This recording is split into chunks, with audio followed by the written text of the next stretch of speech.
Om Namo Bhagavate Vasudevaya Janmadhyasya Yato Anvayaditaratascha Artheshu Abhignaswarat Tene Brahmahridaya Adikavaye Muhyanti Yatsurayah Tejo Varimridam Yatha Vinimayo Yatra Trisargo Mrisha Dhamna Swena Sada Nirastakohakam Satyam Param Dhimahi Nigamakalpataror Galitam Phalam Shukamukad Amrita Drava Sanyutam Pibata Bhagavatam Rasamalayam Muhuraho Rasika Bhuvi Bhavukaha. So we now enter the 19th chapter of the 8th Skandha of Srimad Bhagavatam.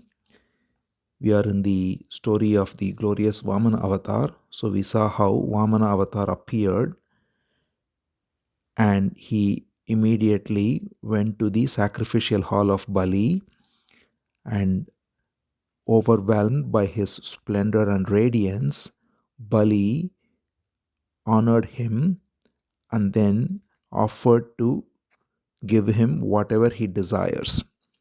So now we continue. Shuka Brahma Rishi says, the Lord was delighted to hear what Bali said, which was very pleasant and truthful, because he spoke from his heart and very pleasingly said, you have sanctified this whole place, everyone here, and you can take whatever you desire. So Bhagavan replied and said, this speech is very agreeable, very truthful, very dharmic, and very pleasing. And it is no wonder, because you have two great authorities guiding you. One is the Bhrigus, who are his teachers for all secular matters such as conducting sacrifices and ruling the kingdom and so on. And as for spiritual wisdom, your guide is your own grandfather Prahalada. So as we know, Prahalada, his son Virochana, and Virochana's son is Bali, and Prahalada is the greatest devotee, and we saw the wonderful wisdom and devotion of Prahalada and how he invoked Lord Narasimha. So Prahalada being his grandfather, Bali has imbibed those qualities, and Prahalada is still there to guide him there. And Bhrigus are very wise in conducting all secular affairs of the kingdom to help Bali, to guide Bali. So Bhagavan says, there has never been in your race anyone who is cowardly or who is miserly. So, by the way, here Bhagavan has still not revealed that his true form, his true nature. He is still simply seen as a very pious and very radiant, small, young boy, and therefore he maintains that guise and he speaks not as Bhagavan by revealing his true nature, but simply as this Brahmana boy.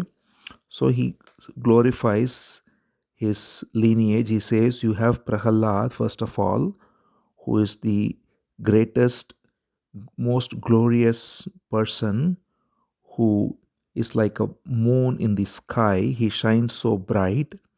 And in your lineage, there have never been kings who were low-minded, who turned down anyone who came looking for a gift, who turned down anyone who invited them to a battle. So it is said that for kings, the two great qualities that are essential are to never say no to someone asking for charity and never say no to a rightful war.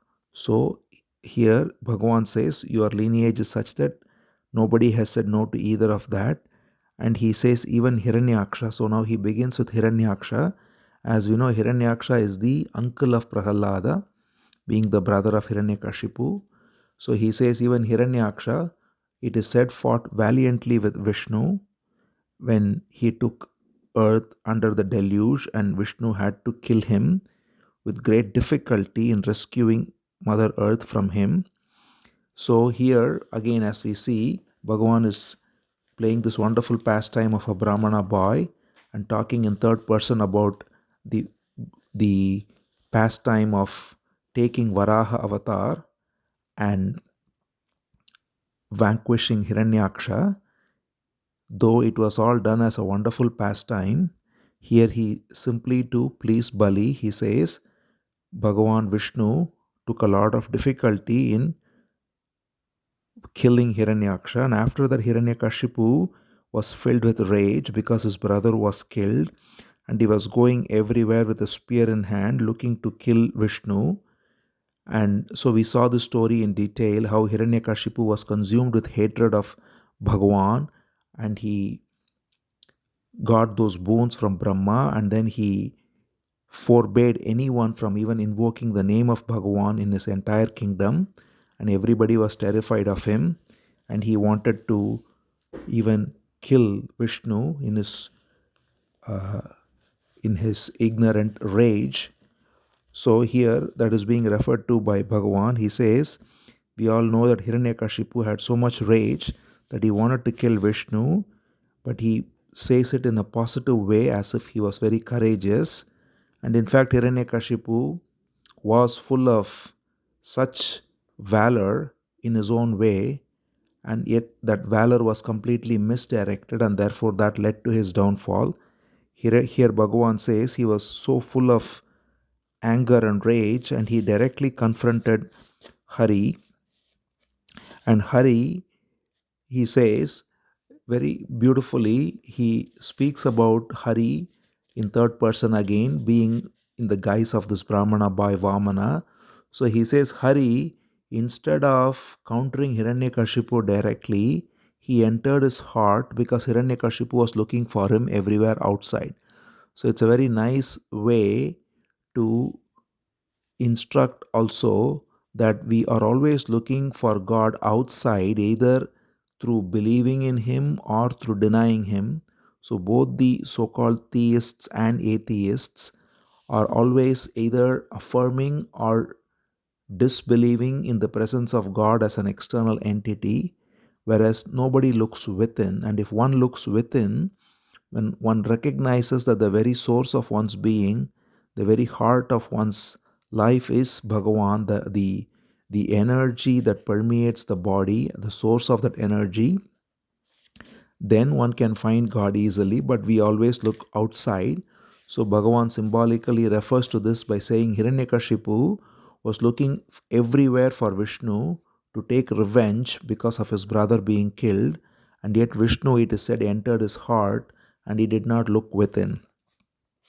So in any case, in this way, Bhagavan here, in a very subtle way, glorifies his lineage and yet also instructs on the highest wisdom as well. And then he says, your father Virochana was also a very noble soul. That is the son of Prahalada. Prahalada, of course, there is nothing to be even said because he is such a glorious being with untarnished reputation as the highest devotee with greatest wisdom. So, being from this lineage, it is no wonder that you also observed all the rules of conduct, and you also been very disciplined and very humble towards your teachers, towards Shukracharya, and towards all the great beings, and you are a great bestower of boons. So, I am very pleased by your offer.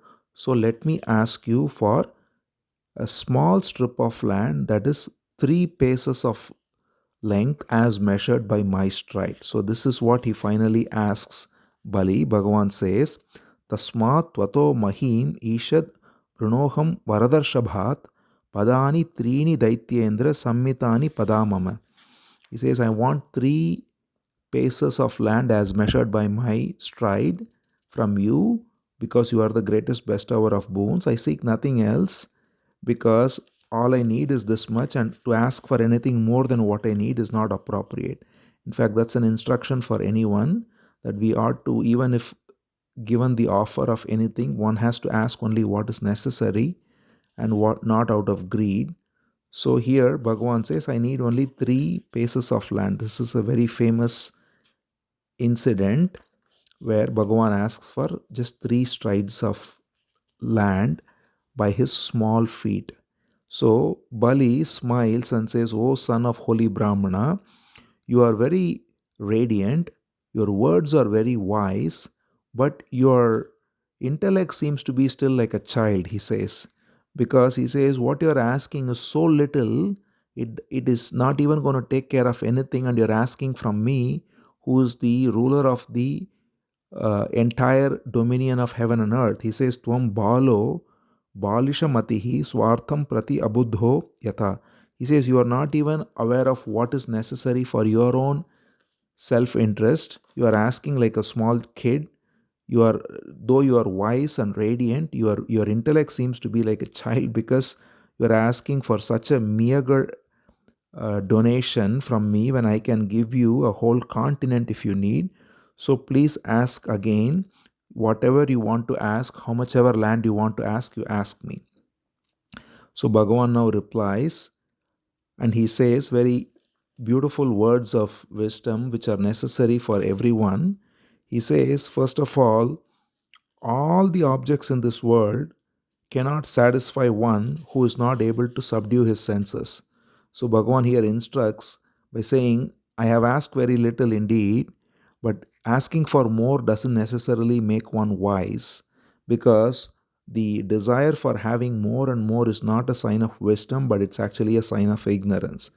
He says, Yavanto Vishaya Preshchas Trilokya Ajitendriyam Na Shaknuvanti Te Sarve Pratipurayitum Nripa. He says, if one is not regulated with his senses and mind, even getting all the three worlds and all the objects or territories in the three worlds is not going to satisfy him. So therefore, he says, one who is not satisfied with a small piece of land, he will not be satisfied even with the whole continent. Because if you give him a whole continent, he will then ask for the whole planet. If you give the whole planet, then he will ask for going interplanetary and all the rest. So he says, we have heard of so many kings who have, therefore, in their desire to conquer more and more and more, only reach their end or their own destruction. And we have seen this even all along history, where so-called great emperors, in their desire to expand their empire, go further and further, and in that process they actually end up destroying themselves and their empire. So he says, therefore, a contented person can live on whatever is got by providence, by destiny, whereas a discontented person who's got a mind that has got no control, he cannot live a regulated life, even or a happy life, even if he gets the whole world. He says, Yadrichaya upapannena santushto vartate sukham. So whatever comes, yadrichaya means by providence, by destiny, whatever comes, if one is satisfied with it, then one can live a contented life wherever one is.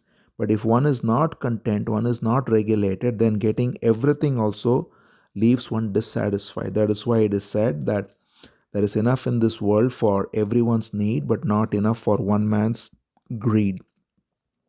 So he says discontentment is the essential root of ignorance and for the cycle of birth and death. But contentment is the root of liberation. So this is a very important instruction, because ultimately desire is the root of suffering. That's what the Buddha also said. Desire, which is greed, which is lack of contentment, is what causes us to go for more and more in any realm. It can be material, it can be intellectual knowledge, it can be spiritual powers, it can be siddhis, it can be experiences, whatever it may be. The attitude of wanting more and more is the attitude of ignorance and desire and suffering. But if one is content completely with whatever is there, then that is freedom, that is total liberation.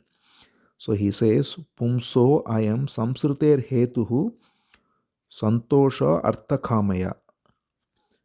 So the asantosha, the lack of contentment with objects and pleasures, is the hetu, the cause for cycle of birth and death. Meanwhile, or on the contrary, yadrichaya upapannena santosho muktaye smrtah. But one who is content with whatever is gotten by destiny, he is liberated here and now. And therefore, he says, the glory of one who is content with whatever is obtained grows, whereas the one who is discontent, he is destroyed just as fire is extinguished by water. So, given all this, all I need is 3 paces of land. That is enough for me. That is all that is needed for my bare need. So, of course, this is a great pastime that is going to ensue where the three paces of land is going to be something else altogether. But in the process, Bhagavan gives a wonderful teaching on the power of contentment. Whatever one is able to get by providence, by destiny, with honest work, one has to be content with and not desire for more and more. So, listening to this, Bali laughingly said, "Okay, if this is all you need, then take as much as you will." Then he took a pot of water in order to make a solemn vow, which is the tradition to take a pot of water and have a small drop in the palm of one's hand, and then utter the sankalpa, that is the promise, and then sprinkle the water to consummate the promise. So, as he was about to do that, the sage Ushana, who is Shukracharya, he came by and he immediately stopped Bali because he knew exactly who has come. Ushana or Shukracharya is a great sage and he knows also the past, present, and future, just as Brihaspati, the guru of the Devas, and therefore he immediately knew who has come here, which is the Supreme Lord. In fact, he is so great that in Bhagavad Gita, when Krishna lists his vibhutis, his glories, he says, Kavinam Ushana Kavihi. Kavi means one who is a seer. So he says, of all seers, I am Shukracharya. So Shukracharya is so great in terms of his vision, his ability to see past, present, and future. And therefore, he knew exactly that it is Lord Vishnu, the Supreme Being, who has come in this form as Vamana. So he warns Bali. He says, O fool, who has come here, you don't realize it is none other than the immortal Lord Vishnu who has come here to accomplish the purpose of the Devas. He says, Esha Vairochane Sakshat Bhagavan Vishnur Avyayah. The immortal Lord Vishnu has come here, and he has come here for the purpose of Indra to be reinstated in heaven.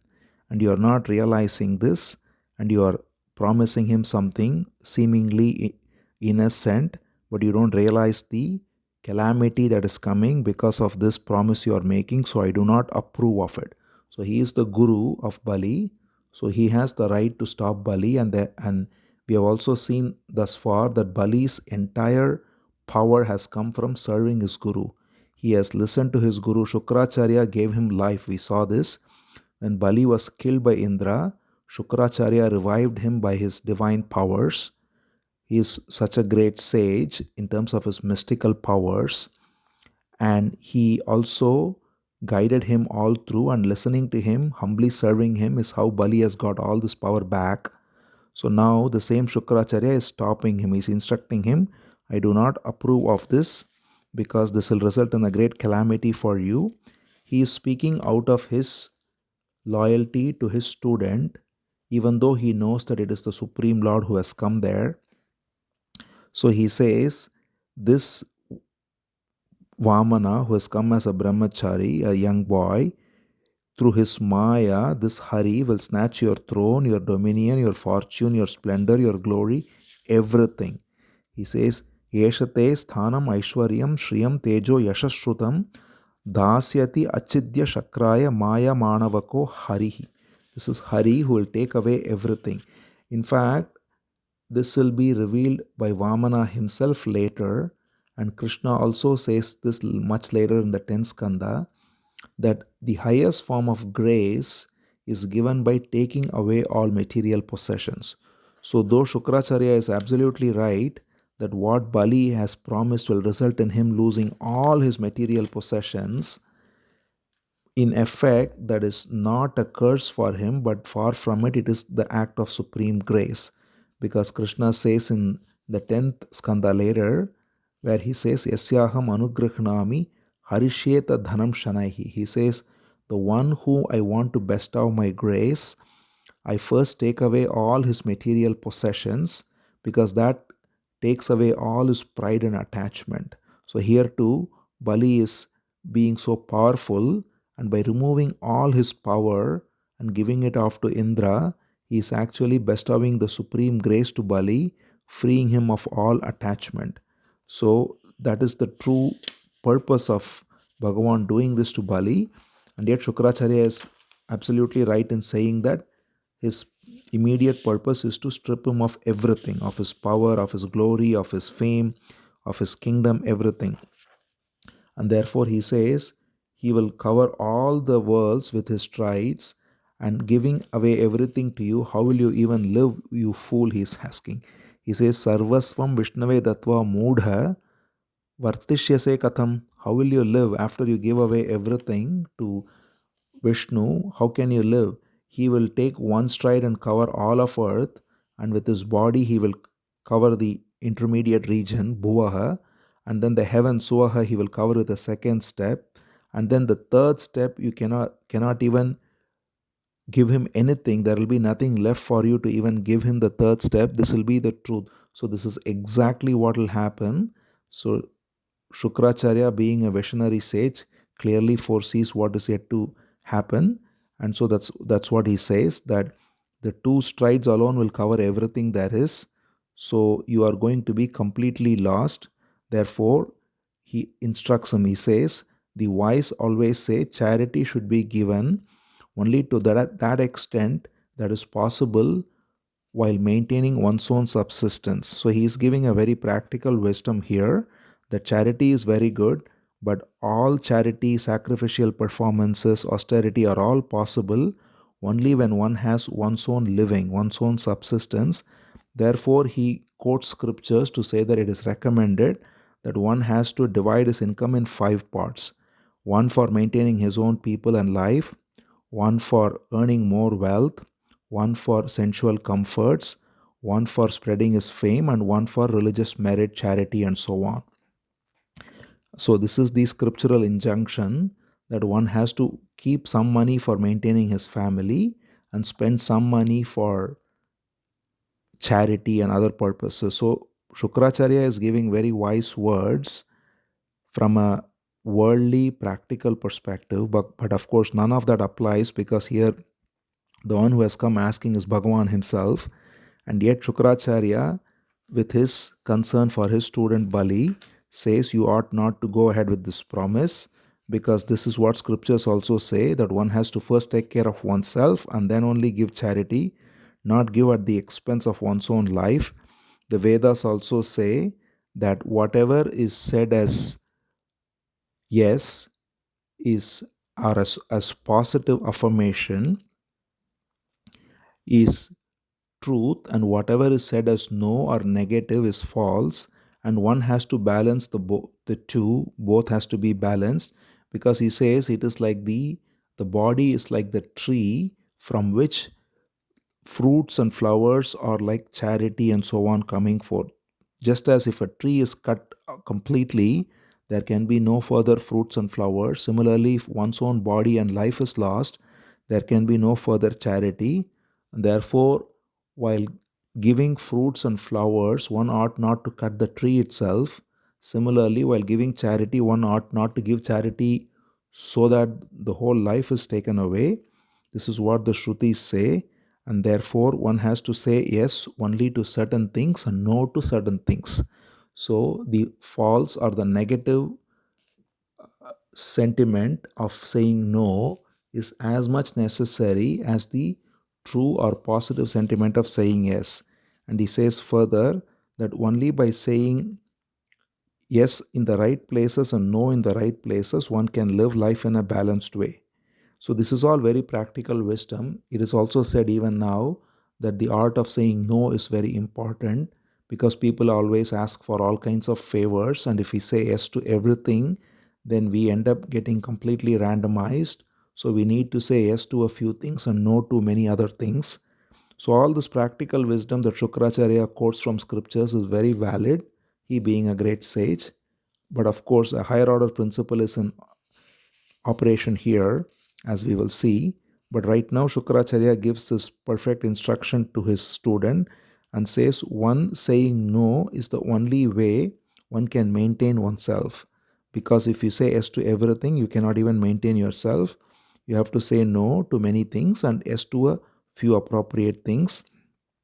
Now, you may be worried that you are breaking a promise. this is also something Shukracharya is advising him. He says, because Bali has already made a promise to Vamana that I will give whatever you ask for. And Vamana has asked for 3 paces of land.